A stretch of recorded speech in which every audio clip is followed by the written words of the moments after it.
여러분, 우리 교회가 금년에 반석 위에 세운 교회 이런 표로 출발했습니다. 그리고 성도들의 삶도 반석 위에 든든히 세워지셔야 돼요. 성도들의 삶이 진흙바닥에 뻘에 말이죠. 그 다음에 모래 위에 가벼운 그런 흙 위에 세워지게 되면은 바람 불면 흔들려요. 평소에는 모르지만은 위기의 때에 넘어지고 말아요. 근데 만약에 반석 위에 굳게 세워진다면 어지간한 위기나 질병이나 사고가 와도 견고할 줄로 믿습니다. 그래서 우리 교회가 어떻게 하면은 반석 위에 이렇게 세워질 수 있을까? 그래서 두 가지를 생각을 했습니다. 연초부터. 그래서 첫째 주일에는 성만찬 주일로 지키자. 그래서 적어도 또 분주하기도 또 준비하는데 여러 가지 번거롭기도 하지만 그래도 초대교회 성도들은 매주일 모일 때마다 성찬을 가졌다고 하는데 우리도 한 달에 한 번은 성찬을 갖고 하나 되는 의식, 그리고 주께 더욱 가까이 가는 주님의 은혜를 받는 이런 성만찬 예식을 첫 주에 갖고, 그리고 마지막 주에는 성령 충만 주일로 지키자. 그렇다면 우리 교회가 반석 위에 세워지고 성도들의 인생이 반석 위에 세워지리라고 믿고 이렇게 준비했습니다. 여러분, 이 성령 충만에 관한 주제는 사실은 별로 인기가 없습니다.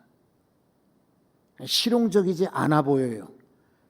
그리고 성도들뿐만 아니라 설교자나 목회자들도 이거 사실은 그렇게 썩 좋아하는 그런 설교 주제는 아닙니다. 그래도 여러분, 우리가 하나님에 대해서 알고 있습니다. 예수님도 우리는 잘 압니다. 그렇다면 당연히 성령님에 대해서도 아셔야겠죠. 그래서 적어도 성령 충만 이런 은혜를 사모하면서 성령님을 깊이 한다면은 얼마나 좋겠나. 그래서 오늘 성령 충만에 필요한 이유를 말씀을 드리려고 해요. 그런데 오늘 이 편지, 이건 에베소 교회 보낸 편지란 말이에요. 에베소 교회 보낸 편지 가운데 사도 바울이 자신의 경험과 그리고 이 에베소 교회 성도들을 볼 때에 이분들에게 성령 충만이 필요하겠다. 왜냐하면 예전에 이 편지를 쓰기 전에 사도행전 19장에 보면 사도 바울이 에베소에 갔어요. 그런데 바울의 인생 가운데 그렇게 큰 도시를 처음 가본 거예요. 물론 나중에는 고린도도 가봤고 로마도 더 큰 도시도 가봤지만 바울이 살던 원래 지역도 작은 곳은 아니었어요. 하지만 다소건, 안디옥이나 다메섹이나 예루살렘들은 조그마한 도시였는데 에베소에 가니까 눈이 커질 정도로 아주 큰 도시란 말이에요. 인구도 많고 사람도 참 많이 부지런히 왔다 갔다 하는 번화한 지역이었어요. 그리고 그 에베소에는 우상들이 참 많았어요. 시내 한복판에 이 우상을 아데미라고 해서 우상 신전이 있는데 신전이 어마어마하게 큰 거예요. 그런데 이상한 것은 그 신전의 사람들이 술을 많이 마시고 제사를 드리러 가는 거예요. 그러니까 제정신으로는 신전에 잘 안 들어가고, 그리고 신전에서도 희한한 것은 술을 많이 나누는 거예요. 그러니까 이 교회를 향하여서 여러분, 술 취하지 말고 도리어 오직 성령으로 충만함을 받으라, 이렇게 권한 것입니다. 그리고 에베소에서 이런 일이 있어요. 일단에 제자들을 만났습니다. 그래서 바울이 물어봅니다. 너희가 성령으로 세례를 받았느냐라고 물었어요. 그러니까 에베소에서 만난 사람들이 아니요, 우리는 성령이란 말을 들어본 적이 없습니다 라고 대답을 했어요. 그러니까 이 사람들은 물세례, 요한의 세례, 요한의 세례만 알았던 것이지 성령의 세례는 전혀 몰랐던 것입니다. 그래서 그때의 경험을 마음에 담고 있다가 이 편지를 쓸 때에 바로 여러분 이교도들처럼 우상 숭배하는 이들처럼 술 취하지 말고 도리어 오직 성령 충만함을 받으라 라고 권한 것입니다. 그 왜 성령 충만이 필요하냐? 바울이 말한 오늘 에베소서 본문에 의하면은 15절을 한번 보십시오. 15절에 보니까 그런즉 너희가 어떻게 행할지를 자세히 주의하여, 그 다음 9절 읽어보십시오. 지혜 없는 자와 같이 하지 말고 오직 지혜 있는 자와 같이 하여. 그러니까 지혜가 있으려면 성령으로 충만해야 된다는 것을 강조하고 있습니다. 여러분 이건 세상 지혜와는 좀 달라요. 하나님이 주시는 지혜를 말해요. 하지만 하나님이 주시는 지혜를 가지고도 얼마든지 우리가 공부를 많이 하지 못했어도 또 좋은 학교를 나오지 못했어도 성령으로 충만한 사람들은 지혜롭게 행할 수가 있어요. 그리고 여러분 실제로 교도소에 가는 사람들 보십시오. 뉴스에 보면 잡혀가는 사람들 보면 미련한 사람들 없어요. 꽤나 머리 좋다는 사람들, 공부를 잘했던 사람들, 그리고 웬만한 그런 지도자 위치에 있던 사람들이 교도소에 가고 죄를 짓습니다. 이건 왜 그러냐면은 공부를 많이 한 사람이 지혜로운 사람이 아닌 거예요. 도리어 성령으로 충만한 사람, 하나님의 뜻을 알죠. 그래서 세상을 살 수가 있는 것입니다. 여러분 금년에는 더욱 성령님으로 충만하셔서 지혜 넘치기를 바랍니다. 여러분 16절을 보십시오. 세월을 아끼라, 때가 악하니라. 이거 두 가지죠. 세월을 아끼라 이 말은 다른 번역으로 이렇게 관주를 내려가 보다 보면 기회를 잡으라 이렇게 되어 있죠. 그러니까 우리는 내게 주시는 기회를 잡아야 되고, 또 하나는 세상이 뭐라고 말합니까? 악하다라고 말하고 있어요. 정말 그렇죠. 뉴스를 보고 또 신문을 본다든지 아니면 주변의 이야기를 들어보면은 참 가슴 아픈 이야기가 많이 들리고 안타까운 얘기 많이 들리고, 어떻게 그런 일이 있을 수 있을까? 이런 참 뜻밖의 우리는 뉴스들을 듣게 됩니다. 왜? 세월이 악하기 때문에. 그렇다면 이렇게 기회를 붙들고 세월이 악할 때 살아가는 비결이 무엇일까요? 바로 성령으로 충만함이 필요한 것입니다. 계속해서 17절, 그러므로 어리석은 자가 되지 말고 오직 주의 뜻이 무엇인가 이해하라. 사람들이요, 자기 중심적입니다. 그리고 사실은 어리석은 사람들 많아요. 열심내고 내 생각대로 하고 내가 원하는 대로 하면은 성도들도 기뻐하고 하나님도 기뻐하고 가족들도 기뻐하고 주변이 다 기뻐할 것이라고 착각해요. 왜냐하면은 하나님의 뜻이 아닐 수가 있는데 자기 뜻을 하나님의 뜻인 줄로 착각하는 것입니다. 그래서 우리에게는 성령 충만이 필요합니다. 그래야 하나님이 우리에게 뭘 말씀하신지를 알고 하나님의 뜻을 알아 기쁘시게 할 수 있어요. 교회도 유익할 수가 있어요. 그렇지 않고 성령에 무관한 사람, 성령과 상관없는 사람이 된다면은 우리는 어리석은 자라는 말을 듣게 될 것입니다. 여러분, 우리는 성령 세례를 받아요. 그리고 성령의 인치심을 받아요. 사도 바울은 언제 성령을 받았어요?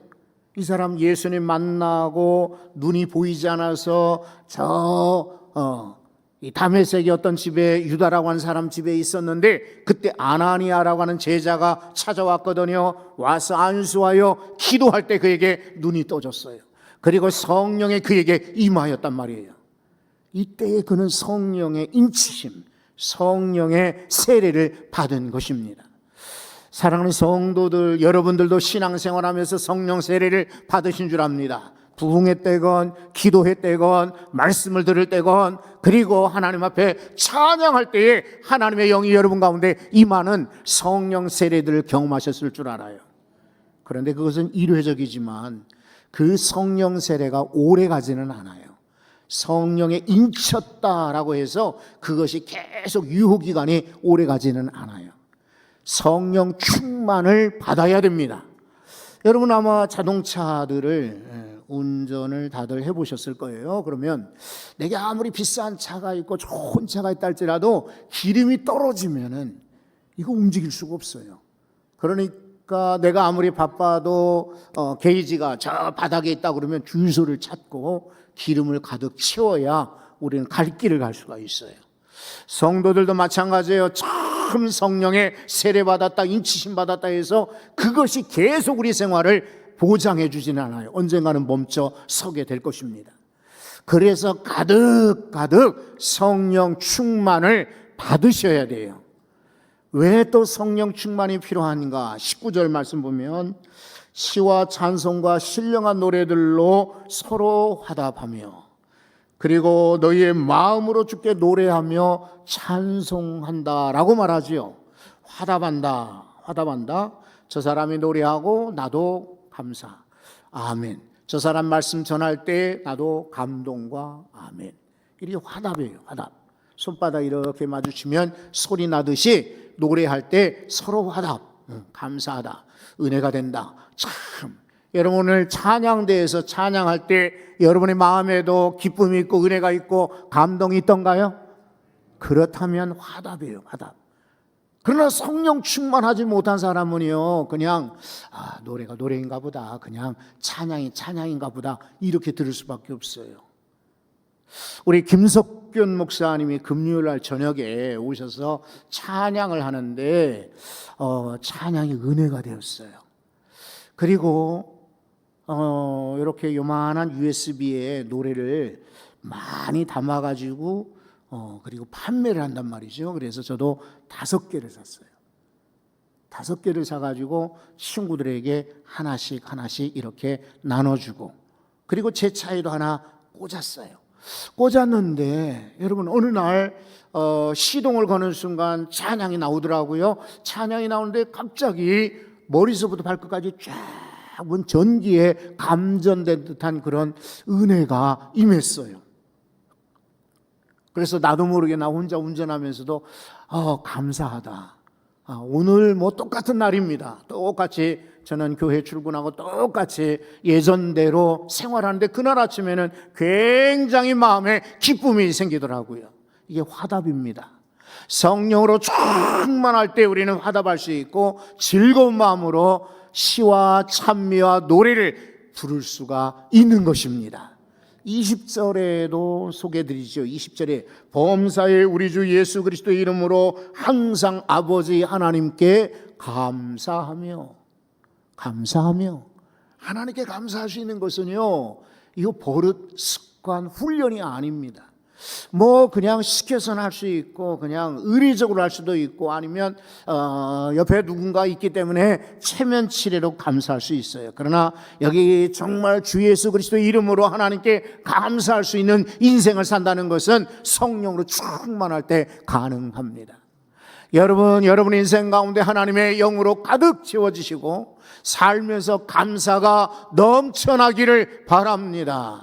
오늘도 이렇게 예배 나온 거 감사하잖아요. 감사하지요? 네, 감사할 수 있는 것은 하나님의 영이 충만할 때 가능합니다. 습관이 아니더라고요. 훈련이 아니더라고요. 언제든지 하나님의 영이 꽉 차 있게 되면 툭 건드리면 감사가 나오는 거예요. 어떤 사람 건드리면 폭력이 나오고 욕설이 나오고 막 주먹이 나오지 않습니까? 그러나 성도들은 건드리면 무엇이 나와요? 감사가 나와야 돼. 이거 성령 충만한 사람들의 증거요. 옆에 사람 한번 건드려 보실까? 어떤 반응이 나오는지?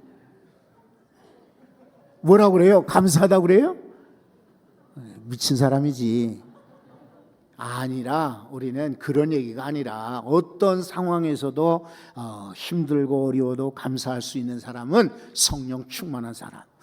여러분 계속해서 21절까지 보겠습니다. 21절에 보시면 그리스도를 경외함으로 뭐라고 말하죠? 피차 복종하라. 복종한다는 건 쉬운 일이 아니에요. 그리고 윗사람이 아랫사람이 복종한다? 어림없어요. 나보다 미숙하거나 경험이 적거나 나이가 적은데 내가 복종할 수 있는 것 아니에요. 그러나 성령으로 충만한 사람들은 피차에 복종하는 거예요. 피차에. 나는 어험하고 예햄하고 있고 저 사람만 복종하는 게 아니라, 나는 명령하고 저 사람은 따르는 것이 아니라 서로 복종, 피차. 성령으로 충만한 사람들의 증거입니다. 그러니 우리 성도들과 우리 교회 전체가 오늘 성령님으로 충만하시기 바랍니다. 그래야 하나님의 뜻도 지혜도 그리고 감사도 그리고 찬양도 그리고 서로 복종도 가능해요. 그런데 이 성령 충만은요, 여기 성경에 보니까 포도주와 그리고 술과 그리고 성령을 대조하지 않았나요? 18절을 한번 보십시오. 18절에 오늘 말씀을 관통하는 이게 주제 성구지요. 다 같이 한번 읽어보겠습니다. 술 취하지 말라. 이는 방탕한 것이니 오직 성령으로 충만함을 받으라. 아멘. 여러분, 이거 명령입니다. 명령. 해도 되고 안 해도 되는 게 아니라 명령은 꼭 해야 돼요. 술 취하지 말라. 이거 명령이에요. 그러니까 어떤 사람들, 머리 좋은 사람들, 꽤 있는 사람들은 술을 취하지 않을 정도로 조금은 마셔도 되나 이렇게 생각할 수가 있는데 그렇지 않죠. 한 잔이 두 잔, 두 잔이 석 잔. 그리고 누가 술 취하지 말라는 그런 보장이 어디 있습니까? 한 잔만 마셔도 취하는 사람도 있으니까 아예 술은 근접도 하지 않는 게 좋아요. 새해는요, 술과 멀리하고 대신 성령과 함께 하시기 바랍니다. 술 좋아하는 사람들은 싫어할지 모르지만은 술 먹고 사고 내는 사람 많고, 술 먹는 것이 사실은 얼마나 많은 죄의 입구인지 몰라요. 죄의 입구. 술을 마심으로 죄 속에 빠져들어가. 목사님 모르는 소리 마십시오. 사회생활 할 때는 술 한 잔씩 해야 됩니다.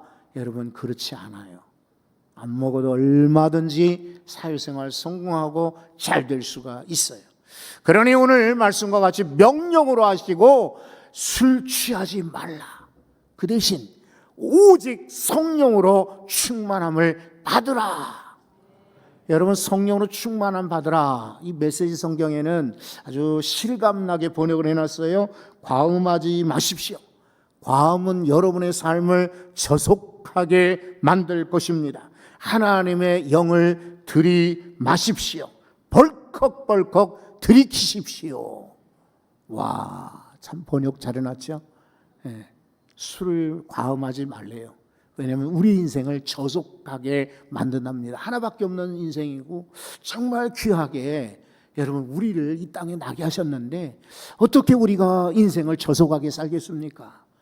돈 주고 술을 마시면서 인생을 타락해 방탕하게 만들겠어요? 그렇지 않죠. 대신 성령을 들이키십시오.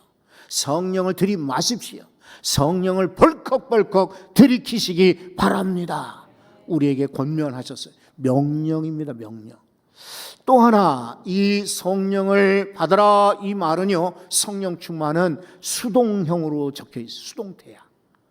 이 말이 뭐냐면 내가 자원해서 성령을 얻는 게 아니라 가만히 기다리는 이들에게 성령이 임한다. 오늘 이런 얘기예요. 여러분, 사도행전을 쭉 보시면 들으셨겠지만 사도행전은 성령행전 혹은 선교행전 이렇게 다른 말로 부르죠.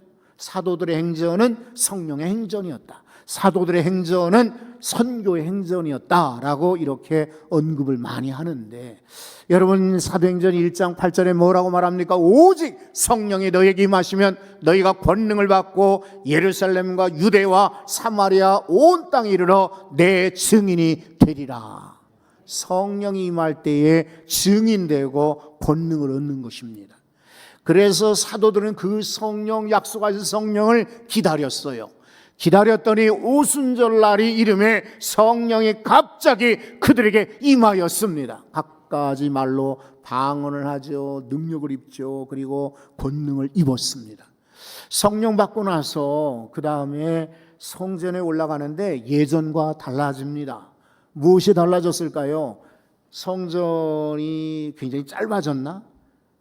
고속도로가 생겼나? 아니면 기쁨으로 가게 됐나? 그렇게 달라진 게 아니라 베드로 요한이 성전에 올라갈 때에 거기서 구걸하던 사람을 보았는데 구걸하던 사람은 나면서부터 걷지 못한 사람이에요. 이 사람이 베드로를 쳐다보면서 무언가 얻기를 원했어요. 하지만 베드로는 아무리 뒤져봐도 돈이 없어요. 그러니까 이에게 뭐를 주었습니까?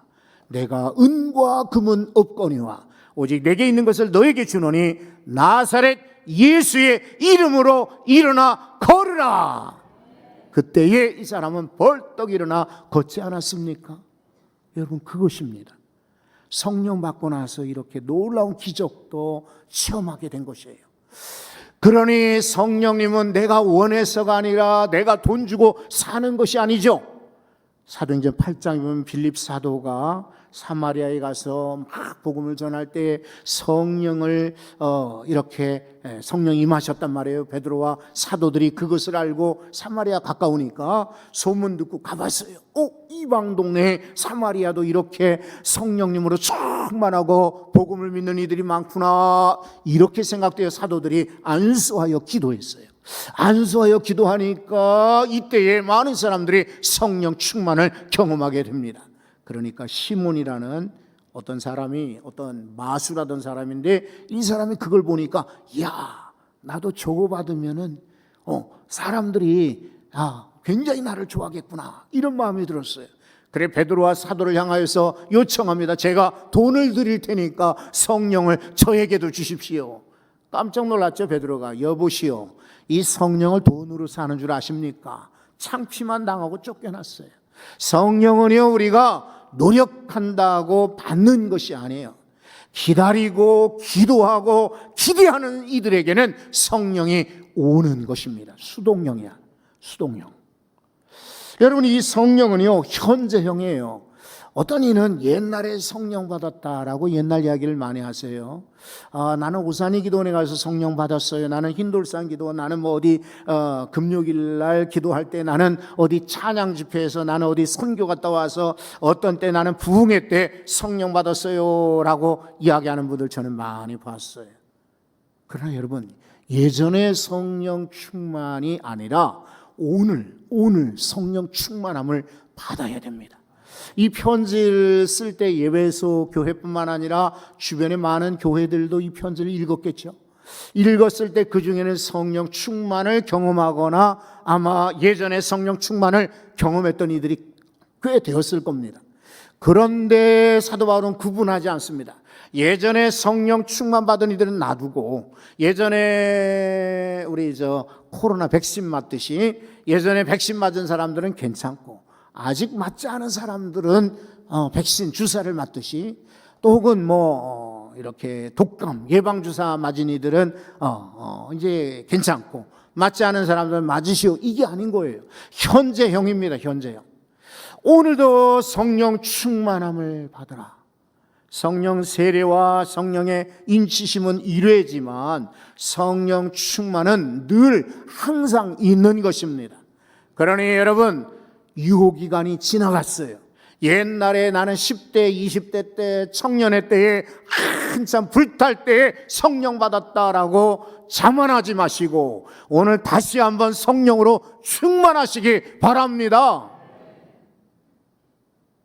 교회는요, 두 개로 이렇게 구분할 수 있어요. 성령이 계신 교회와 성령이 떠난 교회예요. 우리 교회는 어떤 교회가 되어야 될까요? 성령님이 계신 교회가 돼요. 성도들도 두 부류가 있어요. 직분이 아니에요, 여러분. 이분들의 특성, 은사, 생김새가 아닙니다. 성령이 쓰시는 사람, 성령이 떠나 있는 사람이 있어요. 여러분, 어떤 분들이 되셔야 될까요? 성령님이 쓰시는 사람. 그렇죠? 네, 성령이 쓰시는 인생이 되려면 오늘 이 시간에 성령님으로 충만하시기 바랍니다. 성령 받으라, 성령 충만함 받으라, 이거는 혼자가 아니라 복수형으로 적혀 있어요. 그러니까 이 사람도 성령 충만, 저 사람도 성령 충만 함께 받아야 됩니다. 스가랴 4장 6절에 스가랴 선지자가 말합니다. 스룹바벨아, 내 힘으로가 아니라 내 능으로가 아니라 오직 성령으로, 영으로 가능하다. 이 모든 일은 영으로 되느니라. 오늘 이 땅에 사는 성도 여러분, 우리 교회가 복수형으로, 나 혼자가 아니라, 여러분 개인이 아니라, 우리 구역 식구만이 아니라, 우리 기관이 아니라, 우리 자녀들이 몽땅 다 성령님으로 충만하시기 바랍니다. 이 성령 충만을 받으려면 두 가지가 필요해요. 하나는 말씀이고요, 또 하나는 기도입니다. 기도. 말씀, 주의 약속의 말씀을 듣고 그 다음에 기도. 저들이 오순절날 모여 기도할 때 성령 충만을 받았지 않습니까? 오늘도 마찬가지예요. 오순절 그 사건은 옛날만 아니라 지금도 가능한 거예요. 우리가 몇 달 전에 금요일날 그리고 수요일날도 그리고 주일날도 잠깐 소개해드렸습니다. 지금 저 미국의 에즈베리 대학교에서 지난해 2월 18일날 아주 대단한 성령의 역사가 있었다라고 우리가 말씀을 나눈 적이 있어요. 영상도 봤죠. 그때 언제였습니까? 이들이 채플 시간이었어요. 그리고 남아 기도할 때였어요. 기대하면서 기도할 때에 하나님의 영이 그들 가운데, 대학생들이요, 미국의 대학생들, 10대 대학생들, 사실은 얼마나 거칠고 그리고 하나님의 영과 멀리 있는 이들 아니겠어요? 그죠? 그럼에도 불구하고 기도할 때 그들에게 성령이 임하였던 것입니다. 그래서 에즈벨의 부흥운동이 확 일어났어요. 오늘도 마찬가지. 오늘도 말씀드렸습니까? 여러분 이 시간에 간절히 기도하실 때에 성령님이 충만하셔서 마지막 때 지혜로 사시기 바랍니다. 이 마지막 때 주의 뜻을 분별하며 사시기 바랍니다. 이 마지막 때에 하나님께 감사하며 사시기 바랍니다.